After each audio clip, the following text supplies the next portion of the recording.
Hello friends, welcome to our channel. In this video we are going to discuss about construction of three-phase induction motor. Let's discuss each and every part one by one. The first part is stator. It is the static part of motor and very outer part of it is called as frame. Frame of induction motor is generally made up of cast iron. It means molten iron is made to cool down in a mold to form this type of shape. The next part is stator core. This frame holds stator core made up of silicon steel to form the magnetic circuit of the stator. Core consists of slots on inner periphery. However, this core looks solid, but it is formed by many layers. Each layer is called as lamination, having thickness less than 0.5 mm. Complete core is called as laminated core. Here, core is laminated to reduce eddy current loss. Let's briefly understand this.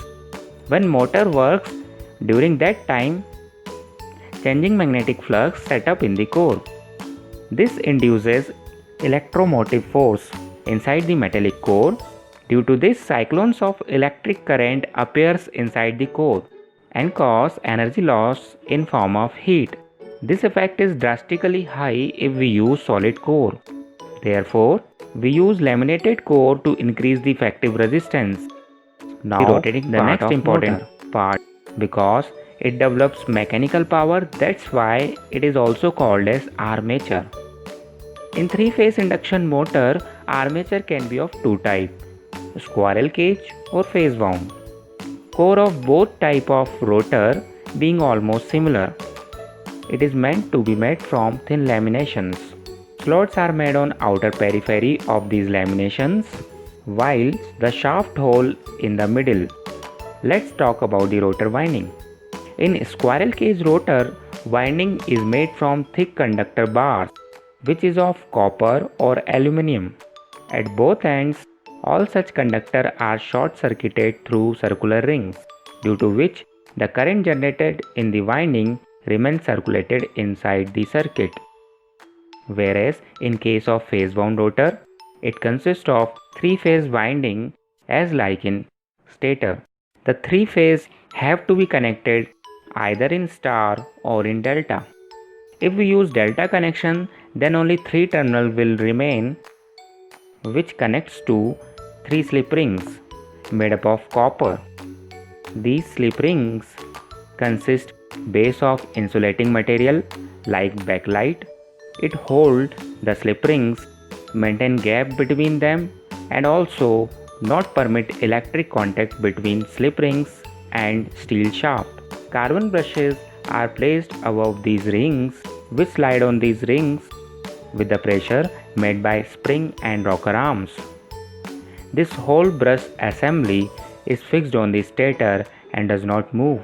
The rotor only rotates with this slip ring. The construction of cage rotor is quite simple, but speed and torque cannot be easily controlled as compared to phase wound rotor. You can watch separate video on the comparison of both. Now come to next part, that is terminal box. All ends of these three windings are connected to these terminals, like one end of first winding is connected to this terminal, other end from this.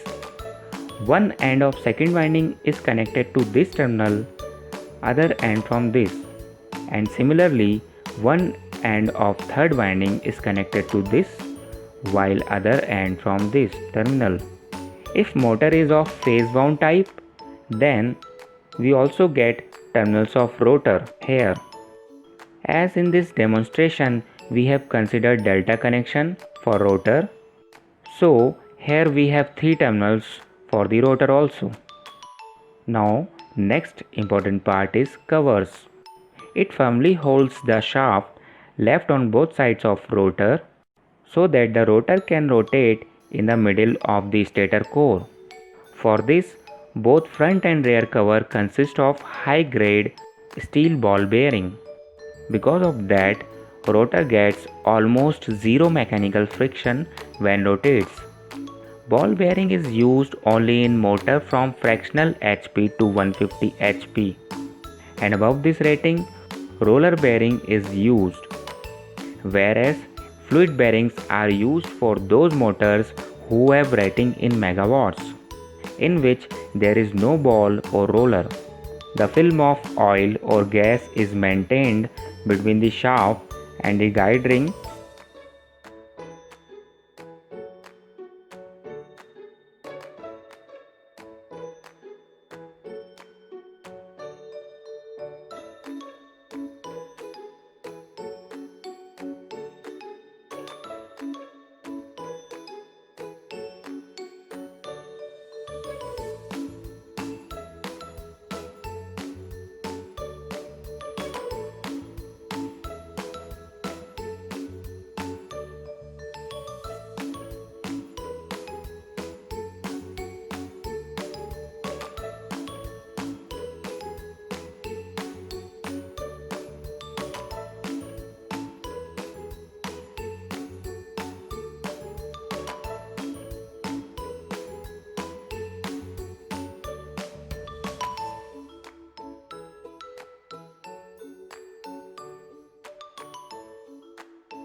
In last video, we have explained the construction and working of a DC motor.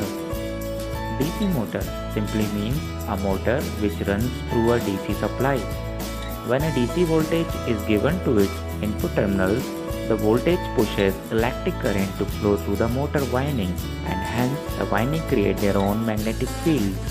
Due to interaction of these magnetic fields, an electromagnetic torque acts on the rotor, and the rotor rotates. This way, the given electrical energy gets converted into mechanical energy.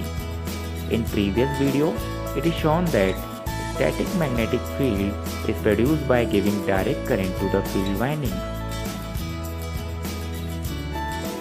Armature also takes direct current to produce electromagnetic torque. Two different sources can be used to energize both the windings. It is called separate excitation. Or we can use a single source to feed both of them. This means self-excitation. Therefore, a DC motor can be of two types, separate excited or self-excited. A separate excited DC motor requires two different sources for its operation, and they cannot be available everywhere. That's why this type is rarely used. Self-excited DC motor is used mostly because it requires a single source to run. Armature and field winding together can be connected to a single DC source in three ways. Number 1, in parallel or shunt. Number 2, in series. And number 3, in compound. Let's understand these three types one by one. Parallel or shunt DC motor. When armature and field winding are connected in parallel, then it is called shunt DC motor. Due to the same voltage applies to armature and field winding, The field winding must have higher resistance than armature. Otherwise, maximum current will flow through field winding and armature will produce less torque. For higher resistance, field winding must have large number of turns of thin wire. After all, the work of field winding is to produce static magnetic field whose strength is proportional to product of number of turns and the magnitude of current. If we use thin wire to reduce current, we must have to use large number of turns. Shunt motor have a special characteristic. It has a flat speed torque characteristic. That means it is capable to maintain constant speed from lower to higher value of load torque. Therefore, its speed regulation is very good. Number 2. Series motor. When armature and field winding are connected in series, then it is called a DC series motor. Due to the same current passes through armature and field winding, the field winding must have lower resistance. Otherwise, current through armature will decrease and it results in again lower value of torque. To have lower value of resistance of field winding must contain thick wire and lesser number of turns. DC series motor also have a special property. Its starting torque is extremely high. That's why it is best suited for traction application, whereas its output torque decreases considerably with the increase in speed. Number 3. Compound motor. Good speed regulation property of DC shunt motor and high starting torque property of DC series motor can be achieved in a single motor if it is of compound wound type. For this type, field winding divided into two parts. One part is connected in shunt and another part in series. As discussed before, the shunt winding must have thin wire with large number of turns and series winding must have thick wire with few number of turns. This type of motor is best suited for rolling mills and load which require large momentary torque. So this is about types of DC motors. In next video, we will discuss about speed control of DC motors. If yes, please like and share it.